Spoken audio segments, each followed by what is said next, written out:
Well, hey, we're down at Timeless Arts Refinishing in Grand Rapids, Michigan. 616-453-8309. Check out our beautiful website at www.timelessartgr.com. Today we're working on this big, beautiful desk here.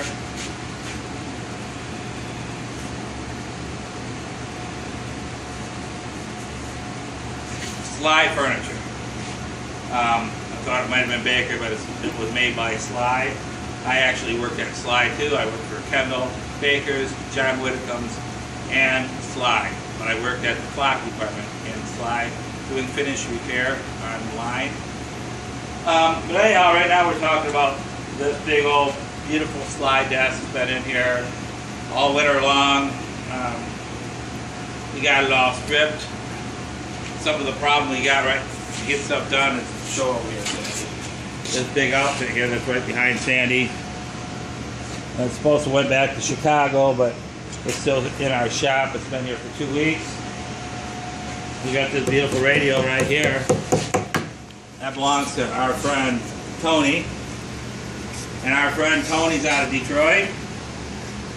And Tony is the reason why this desk is down here from Detroit. And so, well, anyhow, Michael, we're going to get you finished up here. Like I said, I got this in the finishing room yesterday. We got to rearrange all that stuff so that it was sticking out to here. Covered it up. Still got tons of stuff here that's going nowhere. But right now, this desk has been stripped. It's been sanded. It's got 2 coats of finish on it. It's been sealed up. That's how I started. It's been sanded nice and smooth. We use little sanding papers like this, little sanding blocks, and some 220 finishing paper. And now I'm going to start applying the color. I'm going to do a little bit of gun shading. I know you want that rich mahogany, and then after I put some shading on it, I'm going to coat it back up, then I'm going to go over the top of it with some glaze. That will darken it up some more and give it some nice depth. So you have a gorgeous desk. But right now you can watch me with my first step after sanding and sealing and sanding again.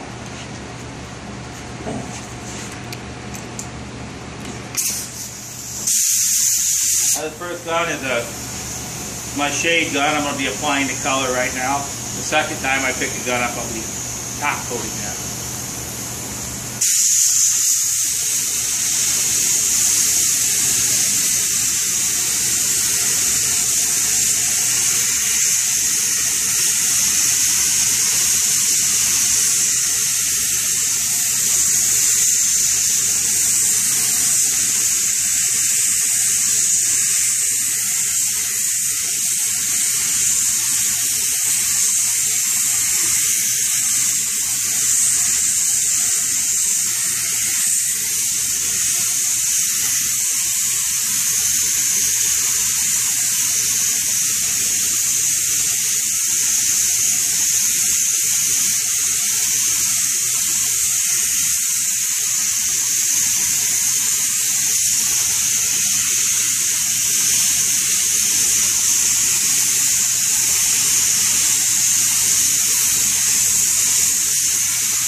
let this one side start. You see how we started putting the color in it right now. So you see that side pretty good? Yeah.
That's why there's no need to comb that hair, because it's going to get messed up with this mask on and off.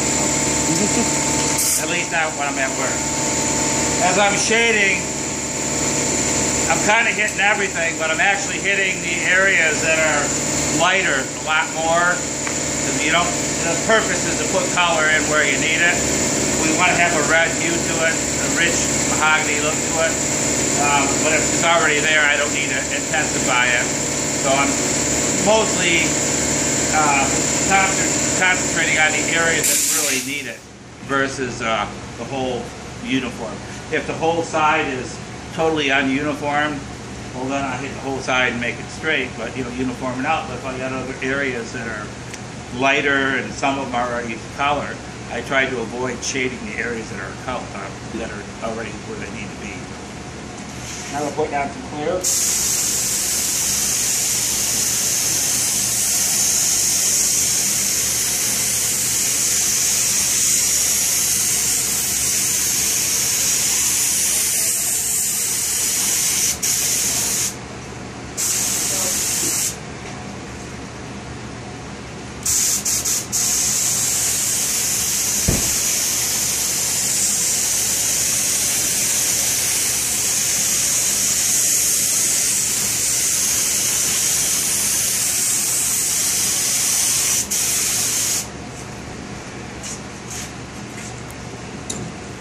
Okay, so we got two sides of color right now.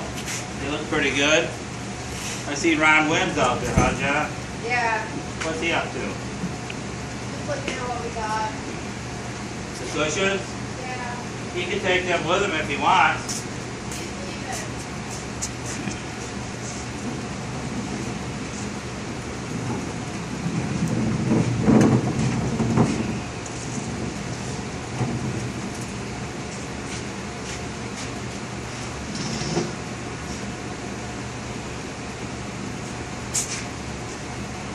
You can really see the color difference on the other side. Okay, as right now the drawers will be left in it. We're going to get some color going on the drawers. I leave the drawers in because you can see there's little different shades going on, you know, and so I want to shade everything up color in the cabinet. But as I get a little bit further along and I'm happy with my color, the drawers will stay out of the piece as I'm spraying it, so I can get some finish up around in the little lips around the edge and all around it here. So, but the first time I shade, it's like this.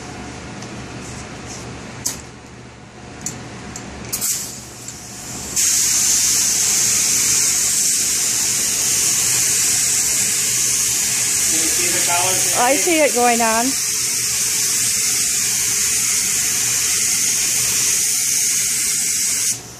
See, the bottom drawer is already darker. You're right. So I don't even need to hit that yet.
right back. I gotta get a little more chance. Okay.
One more side. Bear with me. Okay. How's that video coming? It's coming. Okay. How many minutes is it? 16 minutes.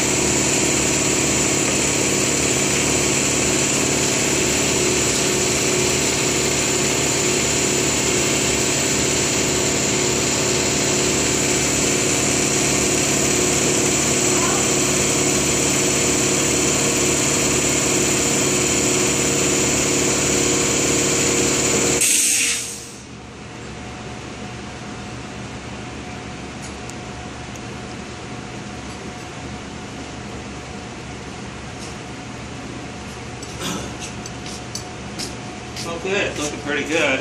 Mm-hmm. Oh.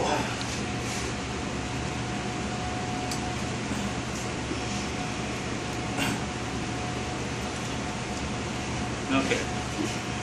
So we're going to flip it around here. And keep in mind what you see in here is just the very start. The thing's been stripped, it's been sanded, it's been washed with lacquer thinner. After it's been sanded, it's got 2 coats of clear on it. It gets sanded again with a finishing grade paper. Then I do my shade. I want to get it to color. Then we're going to sand it again. We're going to glaze it a little bit, add a little more depth into it. You know, I can continue shading and get the same color, but I think I want to put a little glaze on this instead. So,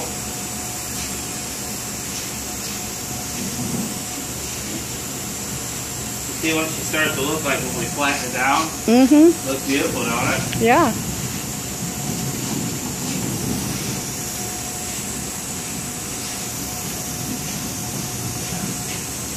There's the last side, see it? Yep. You see a color change? I do. A big difference from what we started. Mm-hmm. Now, there's a reason why people bring this stuff down here. We just don't work for, we're just not refinishing in Grand Rapids. We got radios right here. This Zenith radio, Zenith 12A58 is a baby Strat. This came out of Detroit. We got gorgeous stuff back here that's all out of Chicago area. Mm-hmm. We've got some Baker tables right here. From Indiana? Made by Baker, yeah. Mm-hmm. Made by Baker Furniture out of Indiana. We got a piece up there that's John Whitcomb's. Built by John Whitcomb. That came out of Elkhart, Indiana.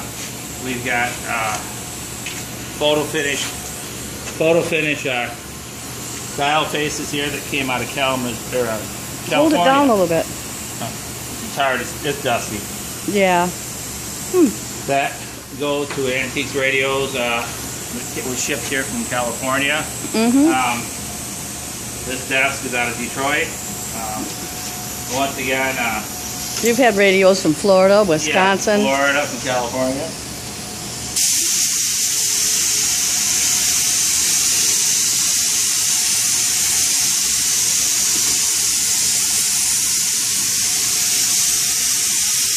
Can you see that bottom rail? Yep, yep, I see it.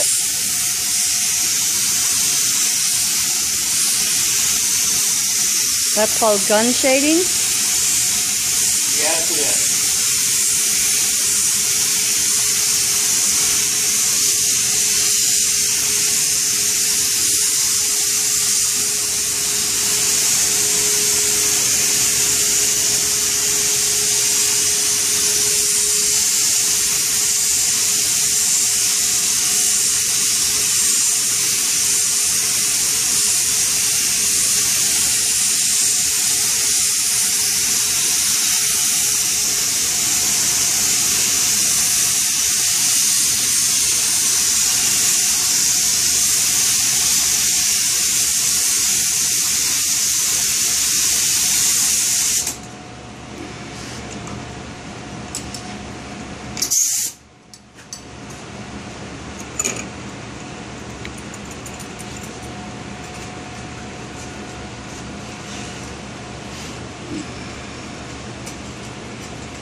Okay, well, that's basically it. That's, you know, the way I actually start my finishing procedure out here, down here. You say, why do you shade it? Well, there's lots of reasons why I shade it. First reason I shade it is when you got this much furniture in a shop, you have to move it. You can't play with it. I'm not down here to play with things. I'm down here to work. Second off, when you shade, you can control your color. You can hit color where it's needed. And if you take and you mop on some stain right on raw wood, it's going to bite in. You got no control. So therefore, you got a lot better control than what you're doing too by shading. And I wish my air compressor wasn't running. So the shading, it might look like it's kind of a simple thing to do, but it takes a while to develop an eye. The shader can crawl around on you. You can have lots of problems with it if you're not experienced. And no, this is not colored lacquer. This is actually it's a concentrated dye that I mix up into lacquer thinner or acetone, and I put a little bit of lacquer in as a binder to sit back and get my color. So that's a trick I learned probably 35 years ago at Kendall Furniture. So thank you and have a good day.